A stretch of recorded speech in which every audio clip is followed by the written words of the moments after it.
First of all, I'd like to thank you all for being here today. I really appreciate all of you being here and hanging out. So, without further ado, it is my pleasure to introduce to you Dr. Elizabeth Newton.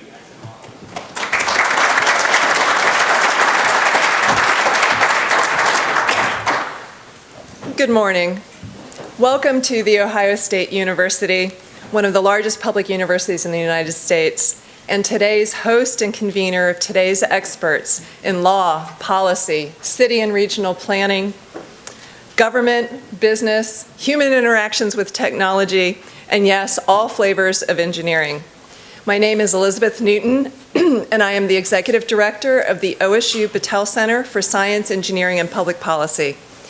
I joined OSU 3.5 years ago to lead this center, and the opportunity seemed tailor-made for someone who's a PhD physicist with a degree in government, who's worked in the government, been an entrepreneur and a teacher. So I was able to infuse OSU Battelle Center with the mission of helping students learn how to solve complex problems requiring different disciplines and public and private sector actors to collaborate. We are passionate in OSU Battelle Center about launching young people's careers into this wicked problem space. Today, we, and especially George Valcarcel, have set a very big table around which so many disciplines and perspectives are gathered today. My job is to introduce George, the man of the hour, or the next 8 or 9 hours, and to get out of the way, essentially. But first, for all the students who are assembled here today, I do have a message for you. I hope you see this event as an opportunity to witness the power of relationships and network, and the power of sharing your ideas in order to strengthen and refine them. George's vision may just be a catalyst for even greater things that emerge from today's conversations. I also have a message for all the rest of us who are on the other side of 30, 40, 50, 60, I'm not sure I'm going to go to 70. I haven't seen anyone yet I would put there. But I do want to ask of you, please open your network and your receptivity to establishing relationships with these young people. From today, let's figure out how to create the conditions in Ohio that gives people like George a reason to return to our state and to begin businesses and new enterprises in manufacturing, test, evaluation, operations, maintenance, design, development, the whole shebang. So let me move quickly on to introduce George Valcarcel. George is a fourth-year student majoring in industrial and systems engineering within the Integrated Business and Engineering Honors Program at The Ohio State University. During his time on campus, George has emerged as a champion in promoting innovation and an entrepreneurial mindset across the student body, having founded a design thinking student organization and serving as a University Innovation Fellow through the Stanford D School. George has been fascinated with aviation and aerospace, all things flying, since he was a kid growing up in Mason, Ohio, just down the road from Dayton, where he and his dad would frequent the National Museum of the U.S. Air Force at Wright-Patterson Air Force Base and the Dayton Air Show. George has held several internship positions across engineering, management consulting, and aviation innovation with GE Aviation, McKinsey & Company, and most recently, Ascension Global, which in January was brought in-house by the Hyundai Motor Group UAM division. After graduation, George will be joining McKinsey & Company's Chicago office as a business analyst and looks forward to diving deeper into urban air mobility within the Center for Future Mobility and the Aerospace and Defense practice. George is an active member of the OSU Battelle Center for Science, Engineering, and Public Policy's Student Community of Practice and Engagement for the aviation and aerospace industry. George was also an inaugural participant in our Rapid Innovation for Public Impact course, where his team delivered an actionable policy framework to the Adjutant General of the Ohio National Guard. This policy framework could help unlock counter-UAS authorities for domestic response operations. This year, George approached us about ways that OSU Battelle Center and he could contribute to the emerging conversation around urban air mobility. And we decided to team up and take to the skies with this symposium, which George has spearheaded from initial conception all the way through to what you see today. So it's my distinct pleasure to welcome George Valcarcel to the stage.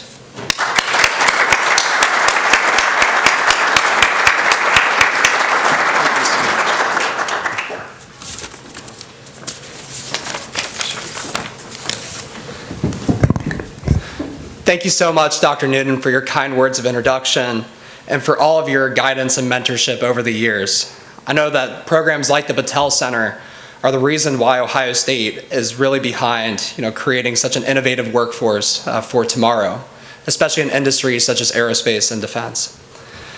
OH. All right, so we're getting the hang of it. You are in Buckeye Nation. It is my tremendous privilege to welcome you to the Ohio Urban Air Mobility Symposium here at The Ohio State University in Columbus, Ohio. Flying cars from the sci-fi 1960s cartoon The Jetsons are often the first image that comes to mind when discussing urban air mobility, and have even been referenced at the start of congressional hearings and conferences which have attempted to define this third dimension of transportation.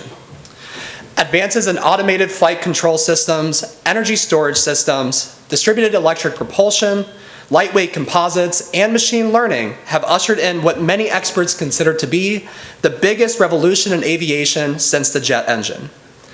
Urban air mobility promises to save significant amounts of time lost in traffic gridlock, to connect communities such that we can expand the radius of our lives, to deliver packages to our doorstep, and even to transport life-saving organ transplants between hospitals in time, all of which we will explore today.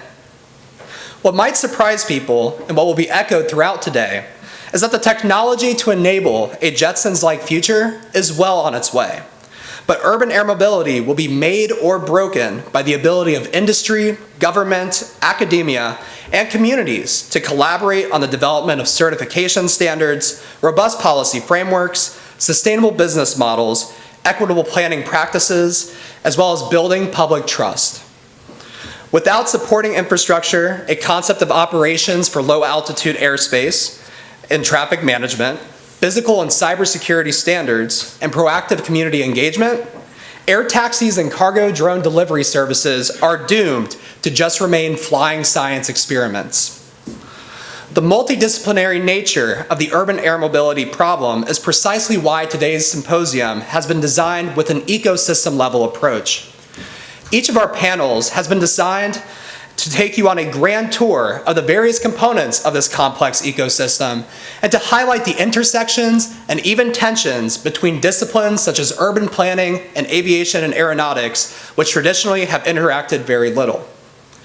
Urban air mobility is markedly different from existing forms of aviation, which have been treated as separate from the other urban forms of transportation that we take every day, such as car, bus, and subway.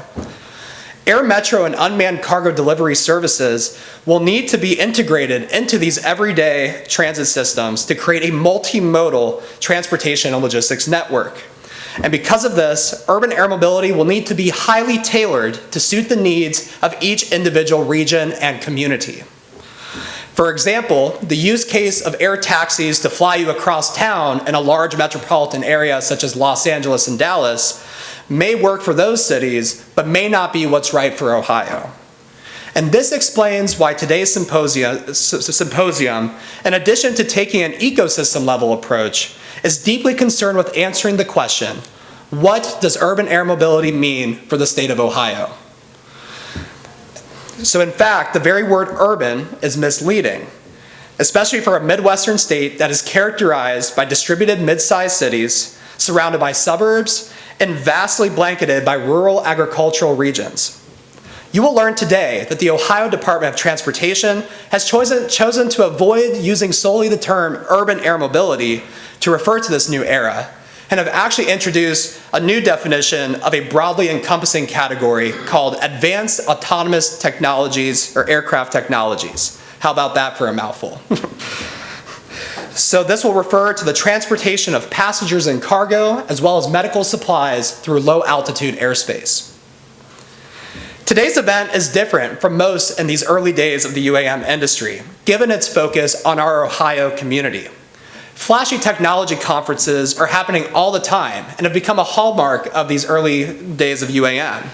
But it's discussions like today which can set the example for how communities across the country can convene various stakeholder groups, such as academia, industry, and government, to collaborate on a vision and implementation plan for UAM that will be safe, accessible, equitable, all while meeting the unique needs of their region.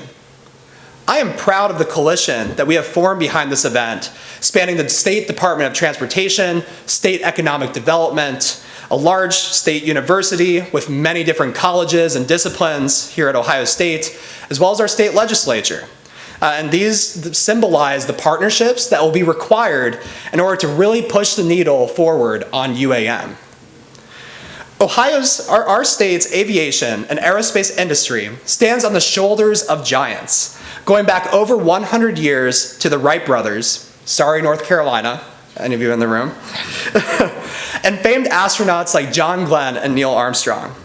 Today, the birthplace of aviation is taking steps to continue its storied aviation and aerospace history and leading the next major revolution in the skies.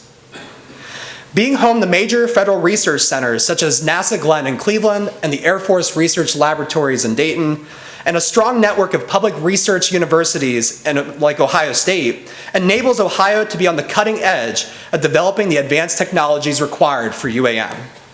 The Ohio Department of Transportation's Unmanned Aircraft Systems Center in Springfield and the US 33 Smart Mobility Corridor projects are paving the way for Ohio to be a prime testbed for these technologies.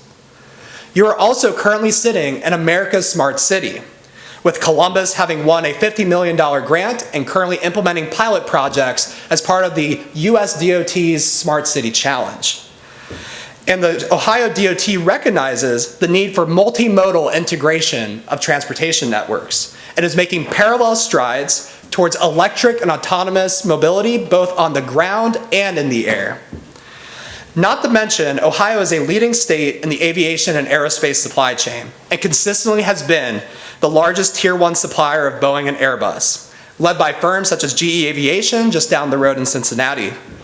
Our state already has a strong aerospace workforce, which is fed by our university and career technical education pipelines.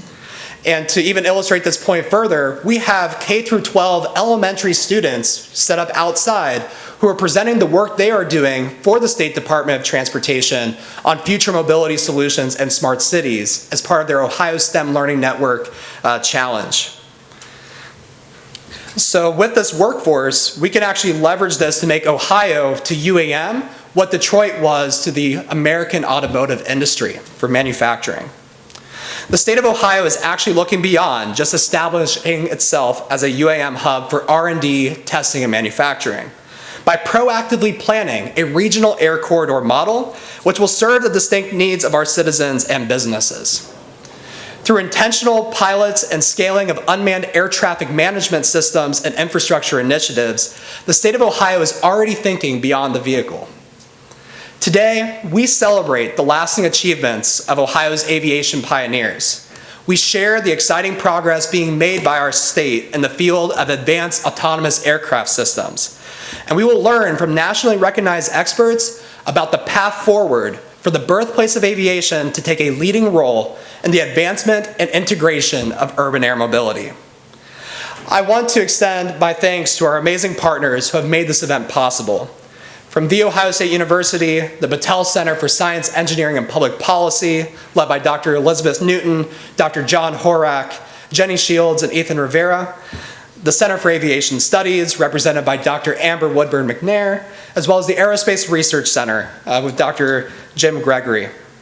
And from the state of Ohio, I want to extend my thanks to the State Department of Transportation and the Ohio UAS Center, led by Fred Judson, as well as the Jobs Ohio State Economic Development Team with Tim Sweeney and Glenn Richardson.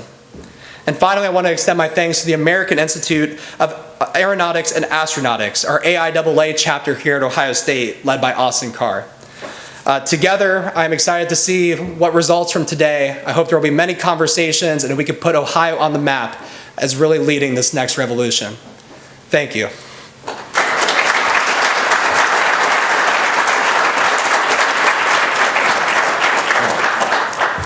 And with that, I now have the pleasure of introducing Colonel Joseph Zies, the Senior Advisor for Aerospace and Defense within Ohio Governor Mike DeWine's cabinet. Ohio Governor Mike DeWine appointed retired Colonel Joseph E. Zies Jr. to serve as Senior Advisor for Aerospace and Defense, a cabinet-level position he created to focus on Ohio's military and aerospace installations, such as the Wright-Patterson Air Force Base and NASA Glenn Research Center. Zies is a retired U.S. Air Force colonel with over 26 years of service. He graduated from the U.S. Air Force Academy in 1981, and he holds master's degrees in aeronautical engineering from the Air Force Institute of Technology and in national resource strategy from the Industrial College of the Armed Forces. He is a master navigator, a distinguished graduate of the U.S. Air Force, over advanced technology contracts of major aircraft systems. In his last active duty position in the Air Force, he commanded the 46th Test Wing at Eglin Air Force Base in Florida. Following his retirement from the Air Force, Zies served as Executive Vice President and Chief Strategic Officer of the Dayton Development Coalition from 2007 to 2013. And in this role, he was responsible for identifying, facilitating, and implementing aerospace and technology-related opportunities to support business development and expansion in the Dayton region. He is also a graduate of the University of Dayton School of Law and has worked as an attorney with Sibley, Shalito, and Dyer in Dayton since 2016. So it is now my pleasure to introduce to the stage Colonel Joe Zies.